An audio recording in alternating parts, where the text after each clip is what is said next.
Welcome to Pranic Talk TV. This is el-amin and Shana Dean. Enjoy the show. Welcome to Pranic Talk TV. I am Shana Dean, and today we are talking to Cristiana Eltrayan, who is a longtime student of Jasmuheen and has been on the breatharian path since 2009, and who also teaches her own Pranic Consciousness process and is involved with many projects around the world that we're going to talk about today. So welcome, Cristiana. Hello. Good to meet you finally, and I'm very grateful for your invite. Yes, it's so nice to speak with you today. So you have so many different projects that you're involved with right now, from the Pranic Festivals in India and Romania to the beautiful work you do with the portals around the world with sacred sites, to your own soul healing academy, and on it goes. And I would love to chat about all those things if we have time. But first, I would like to dive into your own personal transition process. I get messages so often from people who want to start the breatharian path. And I do know that you like to refer to it as Pranic Consciousness, which I absolutely love.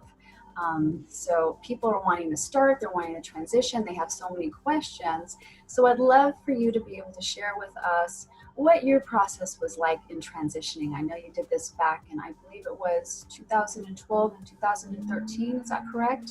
With Jasmuheen's Darkroom Retreat.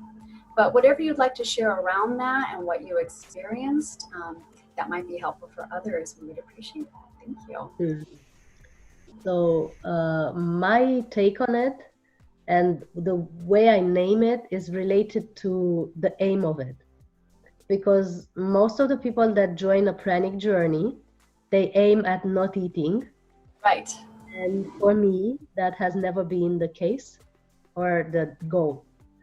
For me, it always has been, and it still is, the goal of having a higher consciousness or staying tuned to a higher state of consciousness. And that's what always has motivated me to follow a certain discipline in my life regarding my spiritual activity. And that's what keeps me going at the moment as well. So never have I been interested in quitting the food intake, but rather I've been always interested in having this high state of consciousness or this high frequency that ultimately has led of me eating less and less. But never was I interested, and still I'm not interested in not ever tasting food again. I don't see it as an obstacle or a drug or something that, you know, other people say it is. For me, all is prana. Everything is prana, actually. The very table that you're sitting on is, or your hands are sitting on, is prana in a condensed state, and the microphone we're using and everything else, and also the food in our plate. The important thing is how it affects our frequency, and if it affects our frequency in a non-beneficial way, then it should be less and less and lighter.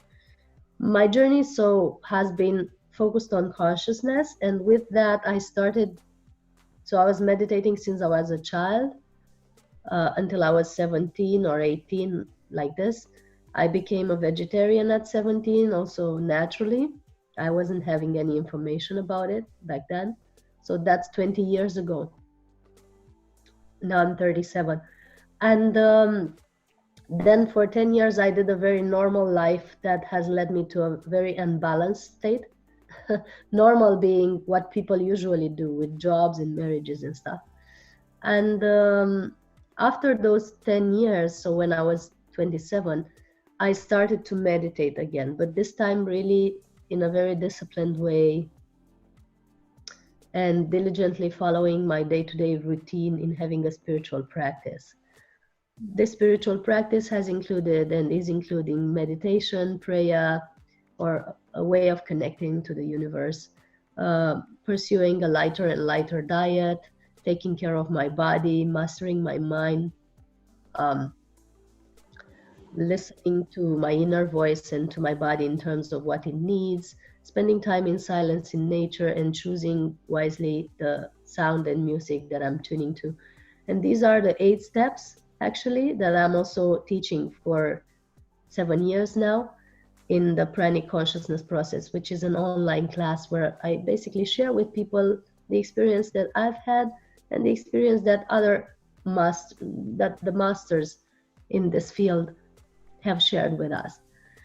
So following this path and having these practices has led me to eventually noticing that I need lighter, and I need my food to be lighter and lighter. So I was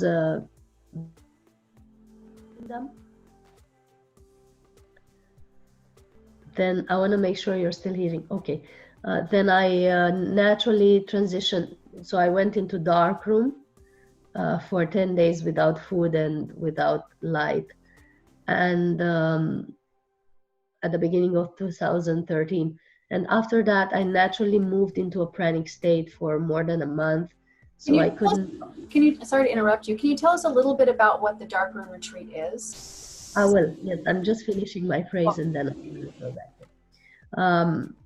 So I was so that I get the full download of information, because I'm not remembering, I'm just downloading it. So after this dark room, I naturally moved into a pranic state where I couldn't take any physical food for more than a month. Not that I wanted to try how it is to be pranic, just my body couldn't swallow any physical food. And when I tried to swallow and have a meal, my body was really in pain, which showed me that at that time meals weren't necessary for me. So this is how I discovered and lived the possibility to be nourished in a different way, because I was energized, I was going out, I was roller skating, I was doing all this stuff, yet I couldn't take any food. And this is how it's been proven to me that this is a possibility for me and anyone else. And I did not forget about the dark room. I'm just going to continue and then go back to it. And then after that, my diet, so I didn't continue to be pranic, just not taking any physical food after that. My body moved again into a very light vegan diet with mostly raw food and sometimes some things that I was just enjoying in the cooked food, but small quantities. And since 2016, since I started participating in Pranic Festivals and taking this job more seriously in sharing about pranic nourishment, my body literally started to also live it more often. So whenever is necessary, I move totally into the pranic state. Sometimes I can't even swallow water. And whenever I need to move back into a more quotidian state, normal state, so to speak, I can take some soup or I can take a few vegetables, and that helps me frequency match with certain groups that I'm in, and to have a, you know, a normal way of sharing and this type of social interaction that is not deficient for my body. So my body is not suffering because of that, as opposed to the first time when I was taking physical food and it was hurting me. Now it's literally transitioning back and forth whenever is necessary. Mostly I feel better with liquids, but when I feel called to and I'm indicated exactly what to take and what quantity, I can take a little solid food, and that's even doing good for my relation with people. And so, and now back to the dark room. You wanted to know what is it about, yes? Oh, just for those people who are curious about what that process was for you. Yes. So the dark room is not intended as a pranic process. So it's not intended to help you quit the food intake. Its aim is actually to get you back into yourself. So never it has been suggested that after a dark room you will become fully pranic, and Jasmuheen never says that. But it can prove you, though, if you are there for 10 days and you're okay and you're not suffering, it can prove you that you can give up food for a while, and or for a longer term even, and your body can be okay with it. I've written a book about it. You can find it on Amazon. It's called Darkroom Retreat, a Lightful Mystical Experience. That explains the whole process, how it was for me, what I lived there, what I experienced from the spiritual perspective, and so on. In short, it has helped me reconnect to my multidimensional nature. And to explain what that is that I came in as a person, believing that I'm a girl, living a life on this planet and in this body. And I came out in touch and fully conscious of my many aspects of being, in many shapes and forms, in various levels of frequency. I wouldn't call them dimensions because science would ban me. I know some scientist friends that would react to that. So in different levels of frequency, we all have different ways of appearing or presenting ourselves. So here we are in a physical body, but higher up we might be an energy moving a galaxy, for example. Or higher up would be just a stream of light or a beam that is connected directly to source. So all that has been revealed to me. So when I went out, I was feeling much, much different than when I got in. And it resulted in big shifts in my life as well. So from a corporate businesswoman, I turned into really following my path in the holistic life and writing 5 books and driving these projects that I'm working on now and holding therapies and conferences and all. That has been all after the darkroom of 2013. Wonderful. And how do you feel your spiritual life has developed and changed? I know your physical life has changed a lot. You're doing so much more, but you were already very spiritual. And by the way, I love the fact that you mentioned that you didn't go into this path because you wanted to let go of food, that you did it because you wanted to increase your consciousness. And I think that's really important for people to understand, because so many people are focused on the food. And that's the number one question I get. Are you eating? Are you not eating?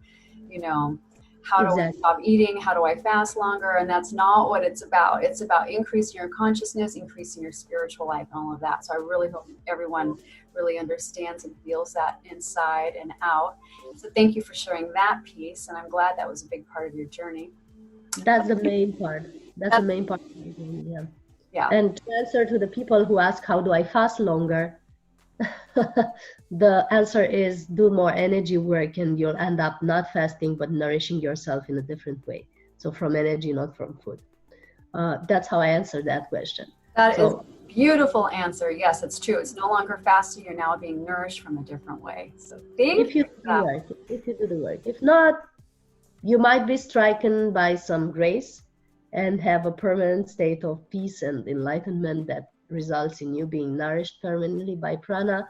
But that has happened to very few, and the rest of us have really worked a lot. Right. Can be different for any person. Yeah. So how do you feel your spiritual life has developed since becoming more pranic? So I would like to also clarify this.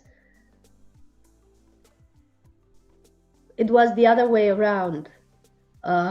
By developing my spiritual life, I became more pranic, the way you name it. So it wasn't the other way around. While being more spiritual connected, I started to become more nourished, if that's what you mean by pranic.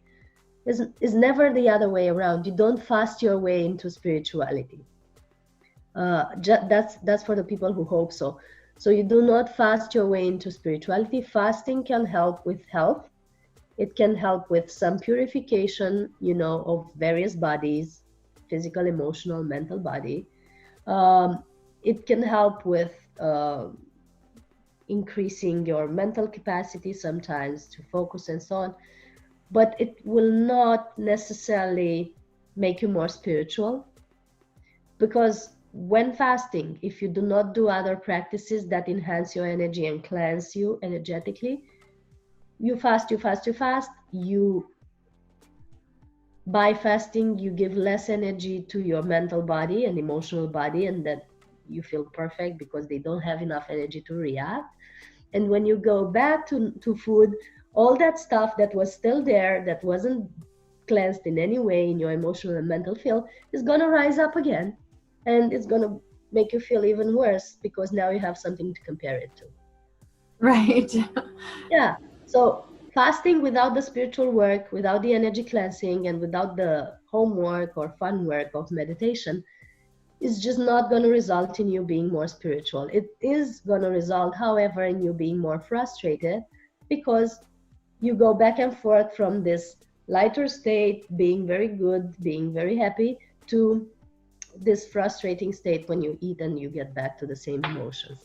So what I highly recommend is the other way around. Just do some detox, do some fasting, okay, but mainly and permanently do your energy work, and fasting might come naturally. Like, I have days when I don't even think of taking even juices, because naturally I'm called to just take water, and that's the only thing that I need, or not even that. And that's a natural state. That's no longer something I say to myself when I wake up in the morning. Today I'm going to have a dry day.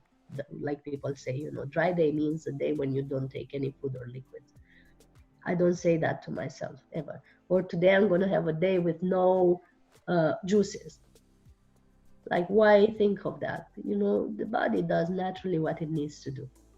Right. But if you're really tuned in, you're really in accordance to yourself, then this will happen naturally. And to answer the other question of how my spiritual life has developed, the more I connected to Source, the more I was aware that we can be nourished differently, the more I felt powerful, the less I ate. And I was just noticing recently, I've given this example, I think, in another talk, that I have a path up to the mountain that I always take, that takes me to a place that I like to visit. And the years before, when I was eating constantly, I was stopping in the middle of this path just to rest and take water, or sometimes take some bites of a protein bar even, because that was keeping me going. Whilst last year and this year, I've noticed that I was passing the point and way beyond it, higher up. And at some point I was noticing, oh, I came all the way up to here, like 1 hour of hiking constantly without even taking water, and I don't need to take anything. That's interesting. So this is how it's changed, This is what I would call the change that happened. This is a good example for a change. Beautiful. Thank you so much for sharing all of that. This is really helpful information. It's going to really help a lot of people. But I do know folks are going to ask, did you do any type of detoxing or cleansing of the body before going into the dark room, or any point during your process? Oh yeah, it's been, for me, the first years of getting back to my spiritual path, holistic path, so integrating all the levels of my life, has been all about detox. Like, I don't even recommend the intensity and the kind of detox that I've been doing, because it's been like crazy. I'm going to share just the things that were balanced. Okay. I tend to exaggerate just because I was on fast forward on something. I felt like back then, I felt like I've wasted so many years of my life, knowing the things that I knew and having the state that I had in my childhood, where I was saying to every kid that we are all energy. I felt that, where have I wasted these years of 10 or more years, And I wanted to get on fast forward. And so I did a lot of detox. Also because of my health that was not so good. That's why I got back on my spiritual path eventually. And the detox that I would recommend of the things that I've done is you could tell that dark room is a detox at multiple levels because it's juices and it's meditation and it's emotional body cleansing and so on. So any type of juice retreat or juice detox is highly recommended, and we're organizing many of those in Romania and in other places. So stay tuned to maybe to my website at the event section to see what's happening. I would recommend also aloe vera all the time, which is constantly cleansing and detoxing and nourishing the cells. So juices, aloe vera, all the plant-based mixes that include spirulina and chlorella and these types of things that cast out the heavy metals and other toxins in your body are very, very highly recommended. Colon cleanse in any way, shape, or form, and cleansing the digestive system periodically, not just once and you're done, because the colon cleanse has a lot of implications also at the mental and emotional level. Any type of part of your body that you cleanse is connected actually to your mental and emotional fields, because you're in an integrated system that has interconnections at all times. This all you find in a book that is called the Pranic World book, where I've written about it. I did a lot of fasting and darkroom at home, also days with no food, no water. But I was doing it for cleansing, not for being pranic. So again, I never thought of that. The teas that I've been using, there are some plants in Romania. I don't know their names though in English to tell you, but teas that are really purifying the digestive tract a lot. The watermelon juice with lemon that I drink periodically, especially in the summer. It's my main nourishment.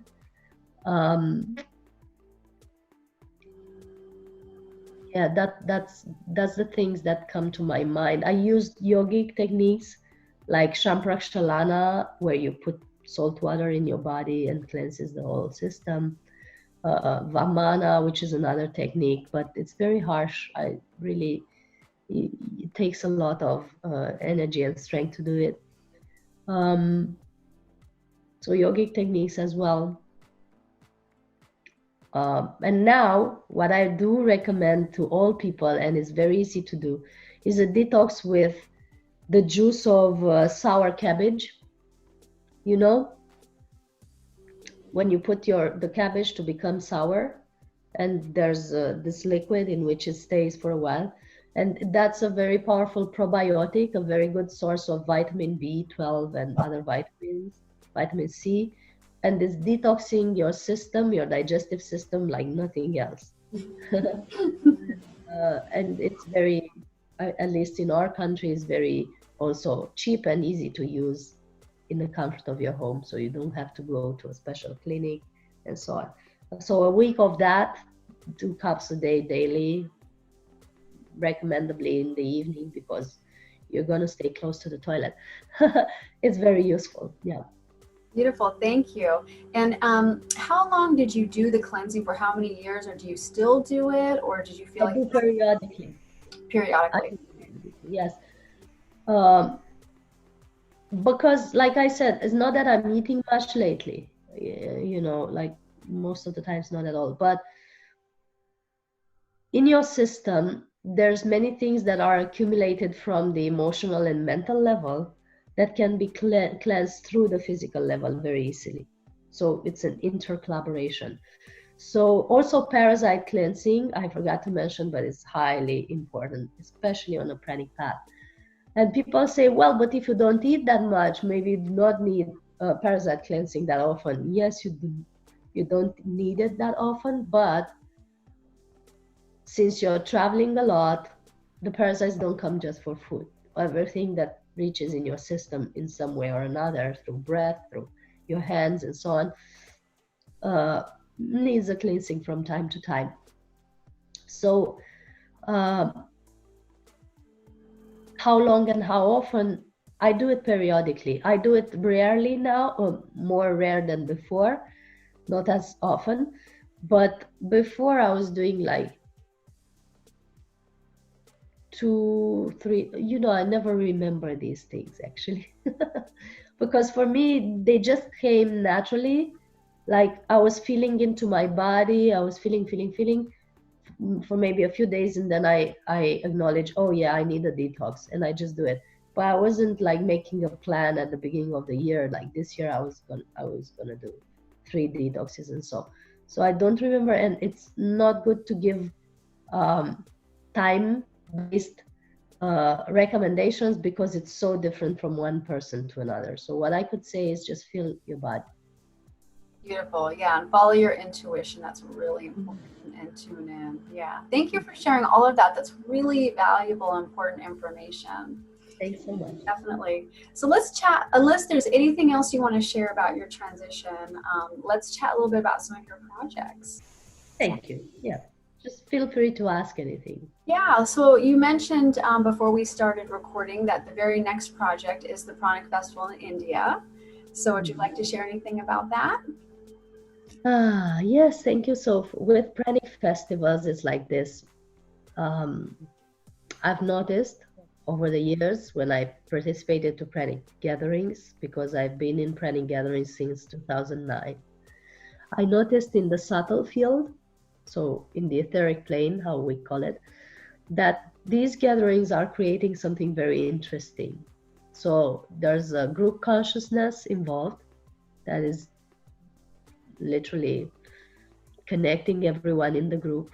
And there's also a group vortex that is created above a gathering. That's really opening like new portals in the etheric field, putting information there for the people that are ready to receive it all over the world. So if you do a Pranic festival here in Romania, the information might be received by someone in US if they're ready for it, because it's all in the grid.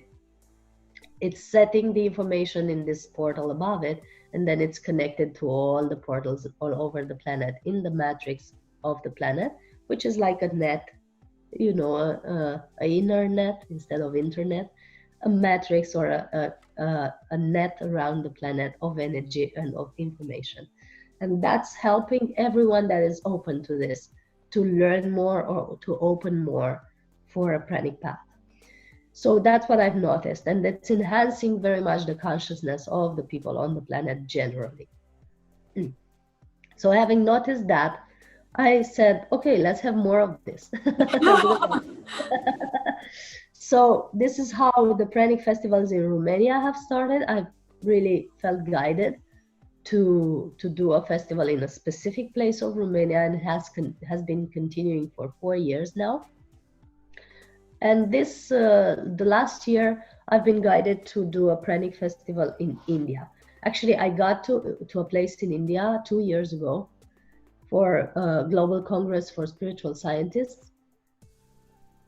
And while I was there, I was intuitively receiving this information that soon a Pranic festival will be necessary there.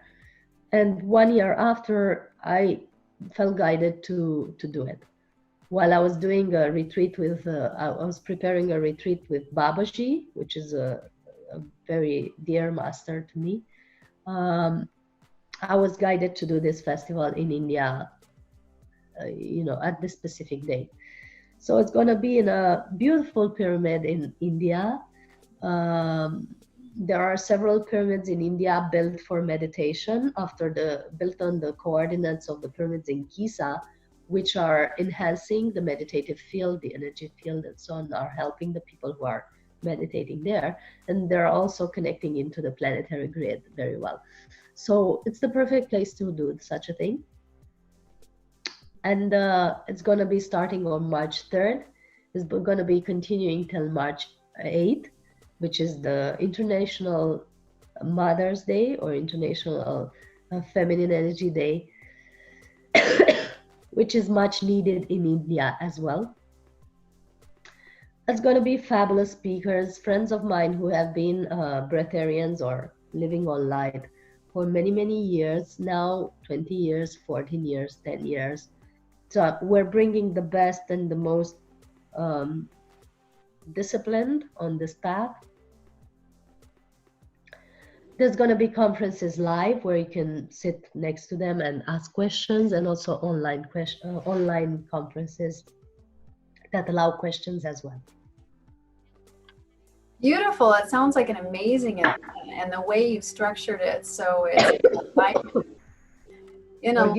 yeah, that's okay. You've been doing a lot of talking. Where it's in alignment with the grids and the energy around the world. That ties into your greater work too, where you go around to different portals. Are you okay? Do you need to take a little break? I need a little break just because I've been in a 26-hour flight and with air conditioning constantly coming to my throat chakra, which is very sensitive, like most of the pranic people are. And it becomes very sensitive to this type of artificial current, you know, that comes here.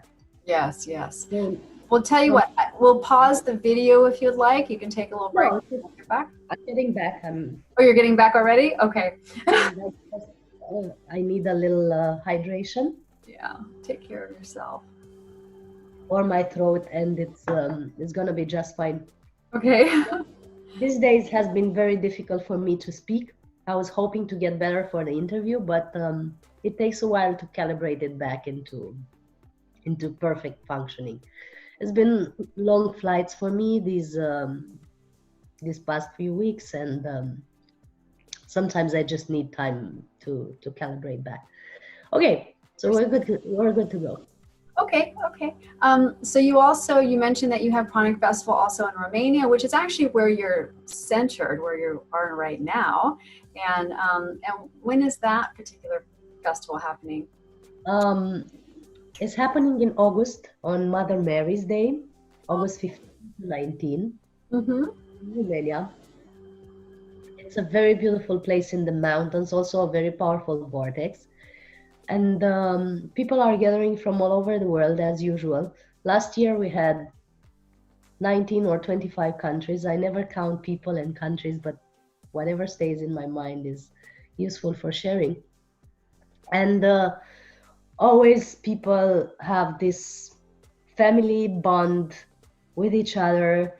They feel more connected. They feel like they're part of something bigger. They feel the love with each other, even though they haven't met each other before. And that's what brings me joy, you know, not just the festival itself as an event, but the impact it has on the people present that have sometimes for a first time the feeling of connection with each other and with something bigger than themselves. And after each festival in India and Romania as well, we go and visit these amazing vortexes. In Romania, we take a tour to the pre-Christian energy temples and to the Romanian Sphinx that we have here, which is connected to the Sphinx in Egypt. And we do a lot of work with that, and we do a lot of integration in the field of the information that has been built together. And in India, we're going to go as well from March 9 to March 11 to these amazing temples that are built by very ancient civilization. My belief is that not necessarily earth civilizations, literally encased in the heart of a mountain, like it has been sculpted out of a mountain, something that no human could do with even the actual technology that we have now. So that's what we're gonna be working with after the festival to just settle and enhance the energies that were built. So all they are called the trip of the sun because it's related to sun worshipping places and sun worshipping civilizations are creating an even bigger wave for the people who participate and also for the event itself. Beautiful. Yes, I saw that, the Trip of the Sun. I love that so much. And I also love that you go to sacred sites around the world and do portal work to help raise the consciousness and to communicate with the higher beings. Yes. It's just beautiful. So thank you for doing that gorgeous work. Very much needed. It's just raising the consciousness of the whole planet. It's been very useful for me as well, to tell you the truth. It's been one of the most potent spiritual practice that I've done, because all these vortexes are enhancers. So that's the benefit of participating to such a trip, actually, or to go to these places. Not only that it helps a lot the planet if you know what you're doing there, but also it helps you a lot by enhancing your own field, because these places are like sky high in terms of energy, energy amplitude, and the evolution that a person goes through by being in such a place, and the fine-tunement and refinement that our energy bodies are subjected to is very, very high. So that has helped me a lot on my path lately with my general work and with my own evolution, and it has helped a lot of people that have decided to come along with me. And recently I've also been to your beautiful Mount Shasta there, and I had a great time, to say the least. Quite a portal, isn't it? The energy there is very, very special. I'm still having this map behind me that is basically connecting me to that. Nice. Yeah. I know I love going to sacred sites and very special places in nature around, when I'm able to. It really is fueling on such a higher level. It's really quite amazing. So what beautiful work that you're doing for yourself and for others. And I love it. Thanks for sharing that, because people aren't always aware of the energies of the planet and places where you are. So thank you for that. Yeah, most people are just now starting to reconnect to the importance of being in tune with the planet. And I always say that we have to see this planet as our own support system, and to see ourselves as the support system of the planet, because actually we're so deeply interconnected that our chakras are connected to her chakras, our meridians are connected to her meridians, our blood is connected to her inner flows of various fluids. And the more we detract from that, the less better we feel, and people just don't realize that. But the main source of imbalance of our physical bodies, the physical bodies of the humans, I mean, is sourced in the imbalances that we create in the planetary dynamics. And until we stop this and feel back into connection with her, is gonna affect many of the people here. And maybe it's time to go back to realizing this interconnectivity more. Yeah.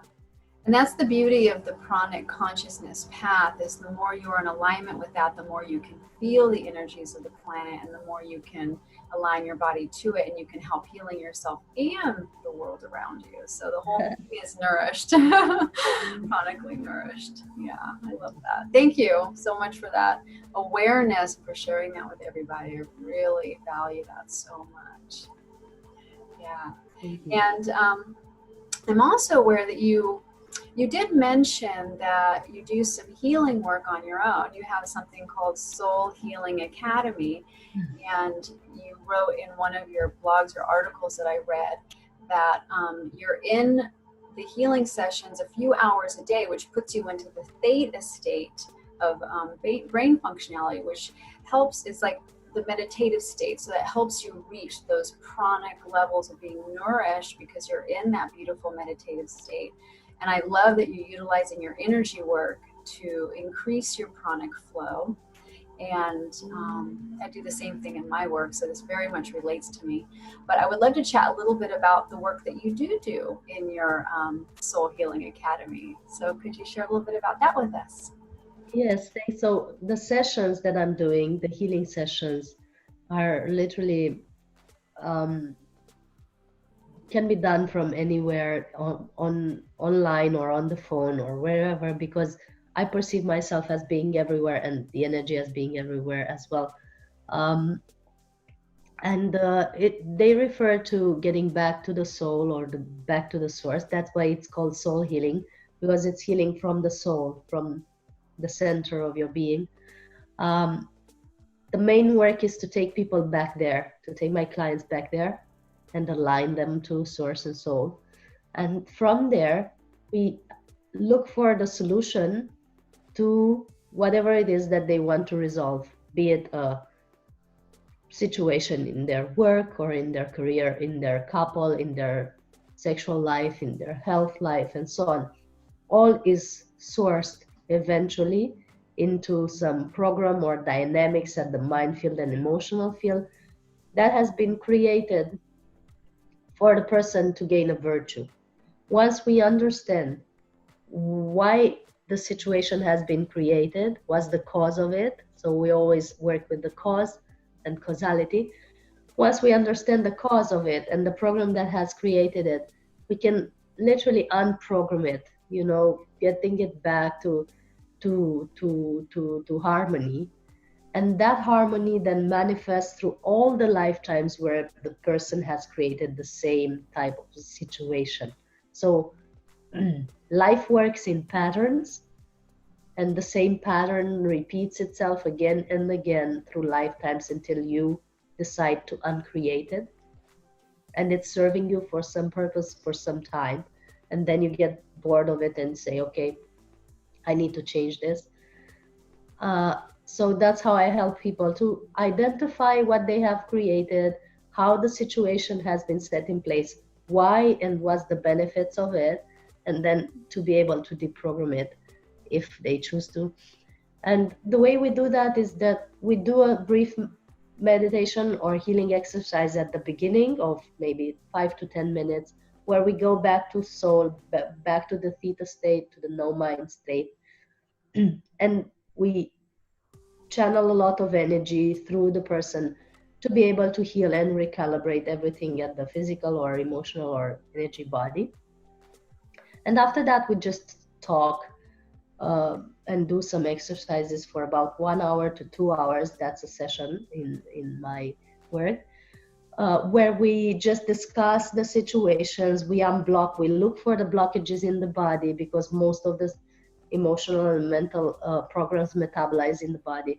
We look for the blockage, we unblock it with prana, we let the prana flow through it, and then we change also the program at the mind level, where people probably said to themselves, I'm not good enough, I'm not deserving enough, I'm not deserving love, I do not know how to live in a relationship, stuff like this, that all the people have set in their programming from family, from society, from different sources of information that they have learned from in their childhood and beyond. And we help to just deprogram that and get back to balance. Beautiful. Thank you. Thank you so much. And I will put links underneath this video so everyone can look up and see everything that you're doing. So it's easy to find you. Yeah. And I also hear that you do something with children. Oh, children has been, just to complete, the other thing is that at the end of the session, we also give recommendation of whatever the person needs, from essential oils to exercises to food diet changes to different type of physical healing that the person might also need, or physical pampering that completes their healing at a deeper level. And with children, I've also worked with this soul healing therapy, but I also did a lot of volunteer work, and I'm still doing it. So I founded a project. I started a project called Energy and Harmony, which has been me volunteering in schools for more than 6 months, as I was allowed, in their school program to help them understand how nutrition affects them, how their way of playing affects them, how their way of thinking affects them, just to help them make different choices, you know, in their lives uh, consciously, because most of the choices the children make are learned, are not conscious, and that's called the programming that I was talking about. You know, we're learning from parents, we're learning from society, and we start behaving in such ways because we're told that our intuition is not so good. Yes. Right. So my goal was to help children get back into their intuitive state, but also help them make healthy choices in alignment to their system, which is much higher vibrationally than the one of the adults, and in accordance to their mission, which was to bring love and joy and the harmony into the world. And the healthy nutrition and the healthy playing helps them keep that state. So that's why we did this volunteering program in the schools, just to help with that. And for 6 months I've been able to do that. Then I've been um, also associated with a program called the Life Education for All that is functioning here in Romania, that were inviting me as a coach to their training camps for children, with children that had long-term disease or that were coming from very disadvantaged families, where I would go as a volunteer and work with them either with meditation or healing art or um, yoga, various types of holistic work, whatever they would take in, you know. Sometimes just talking to them and doing some simple childish exercises just to help them come back into a more balanced frequency and heal themselves. This is beautiful. This is so needed in every school around the world. It almost reminds me of Yogananda's How to Live classes, which I'm sure you're familiar with. But you know, it also reminds me these are classes and lessons that even adults could really benefit from, you know, everybody. But I love that you're teaching the youth so they can just bring this into their beingness and it becomes more second nature, so they don't have to be so deprogrammed and then reprogrammed as adults and have to go through all of that. You know, Yeah. the beautiful. I've always said to myself that if I knew as a child all the information that I know as an adult now, or at least half of it, it would be much easier for me to navigate through this time of fine-tunement. Yes. Oh gosh, I could not agree more. I actually often say that to myself. I think, oh my gosh, I don't want to start over because I've learned so much, you know. Exactly. Yeah. Yeah. So, oh, that's great. I'd love to see more and more of that in schools everywhere, you know. So thank you for doing this, and I'm sure that there's other people doing it, and I believe it's the way of the future. I really do, for our children, because we have to be moving in that direction with our, you know, our humanity on this planet and our getting centered with our spiritual selves and reconnecting to Earth and the whole thing, reconnecting to spirituality. And that's what's so beautiful about this conscious, this pranic conscious lifestyle. Hopefully you're okay. Yeah. And I don't know if you put yourself on pause or mute, but I can't hear you right now. So I'll just keep talking while you recalibrate yourself. But sending healing energy your way.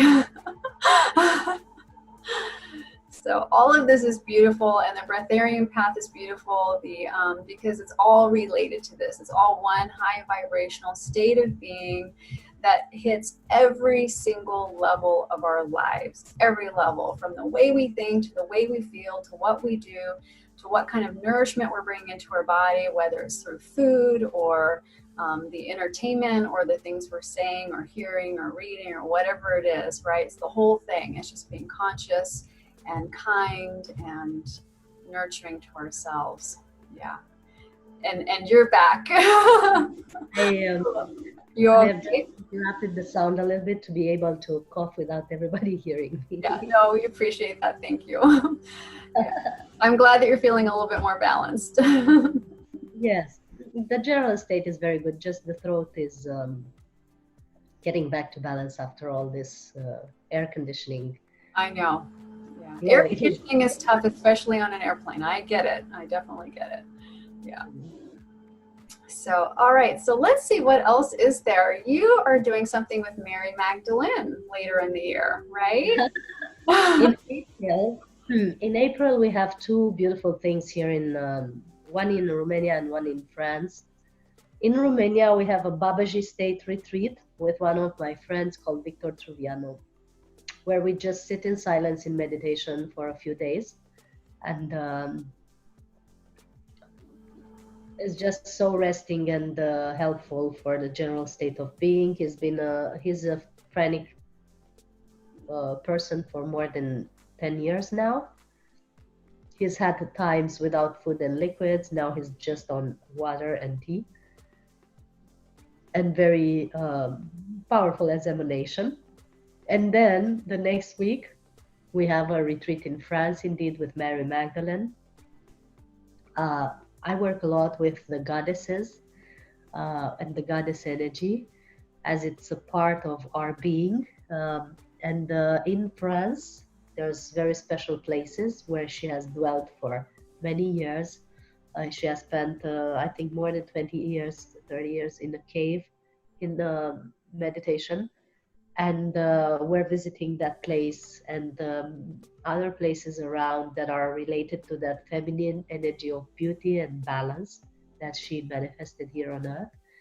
And that's April 18 to April 20, or even 22nd if we prolong it. And it's a very beautiful journey for women as well as men to get back into the softness and beauty side, and also back into the connection with the goddess in very special ways, and back into the truth of the Christian and pre-Christian tradition also,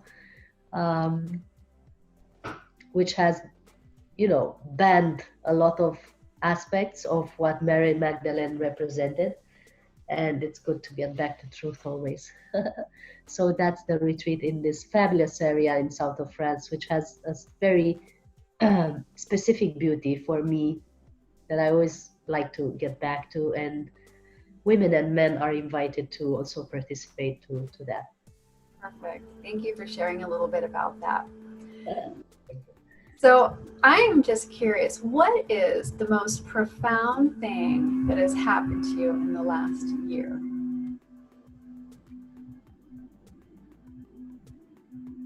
I think at the level of my work, the most profound thing was to see 25 people from many countries getting together and traveling through the mountains with me in the Trip of the Sun here in Romania, to the sacred sites, and seeing them transform as we went, seeing them having downloads of information from light beings as we went, seeing them connect to their light family, seeing them connect into their souls also at the same time, seeing them opening wider to a reality that was hidden to their eyes before. And me having contributed to that a little bit has been very profound to witness. And as for my personal insights, I think always getting back to that state of non-nominal presence, where you're one with the one that is breathing us all, is always the most profound thing that is happening to me constantly, And whenever that comes back into me stronger, because sometimes you can, not necessarily get distracted, but get deeper into the worldly duties or way of being a little bit. But whenever I step back into that state and feel multiversal again, is the most profound state of me. Yeah, I don't want to sound too far-fetched, but that's the truth of what is most profound for me. No, I completely understand. I feel that, and I feel the same for myself too. Yeah, that's really sweet. So unless there's anything else you would like to share, I just wanted to, we're going to close very soon, and so we'll give your throat a nice rest. But, but I would like to just say, is there anything else or any message you would like to share with the world? You're on a anything at all about this movement, about the higher consciousness, about any of the work that you're doing, or any advice or anything at all that comes to mind, just whatever flows in that you would like to share as a final thought. Yeah, mainly is that to change our focus from achievement to alignment which means that instead of following a goal or a city or a superpower, be that pranic nourishment or anything else, just to focus on being as much as aligned as possible to the source who is nourishing us all. And eventually, if you're meant to be nourished in a different way, that's going to happen just naturally, without pushing, pulling, or striving for it, without feeling guilty that you aren't in that state yet, without any turmoil for the physical body, even just in a natural, organic way. And if you want to also be guided or helped in this organic way, there's a video class or online meetings with me that can help with that, the Pranic Consciousness process, that present the most smooth of the pranic paths that I've known. The one with no goal and yet with results. I love that. No goal, but results. I like that. That I would suggest. And then if you are curious of learning more or seeing more of this, just go to soulhealingacademy.com/events, and there's where you find all the things that we're doing next and where you can meet us online or live or in any way in healing sessions as well. Perfect. And I will link that below so everyone can easily access it. And I suspect some people will be very interested in your pranic consciousness process too, and going through that with you as well. So I'll also share that link. Thank you so much. Yeah. So that's basically either online or also in video in 8 webinars or 8 classes that can be followed from the comfort of your home and just very easily go through and back to if you want, and repeat it as often as you need to be able to integrate it better. And we're doing live retreats as well in Romania or elsewhere that are on our website. But for people who just want it at home, we've created this possibility, and it's very simple. Perfect. Perfect. Thank you. Well, thank you so much for your time and your energy and your wisdom and insight and experience and everything. I really value everything that you've shared. And it's such an important message, what you're saying. Don't focus on the goal and letting go of the food. Step more into your spiritual life, develop your meditations and all of that. That should be the focus, is the process and the developing and the aligning. And I just think that's really important. As the sages said, it's all about the journey, not the destination. The destination might be different than you expect, but it's still a good journey. Yeah. Right. Absolutely. Well, thank you so much. Thank you. And thank you everyone for watching Prana Talk TV. And thank you. Wish you a beautiful day and a beautiful journey, and enjoy the journey. And we love you. Okay. Love you. Much love to everyone. Blessings. See you soon, wherever that is. Bless you.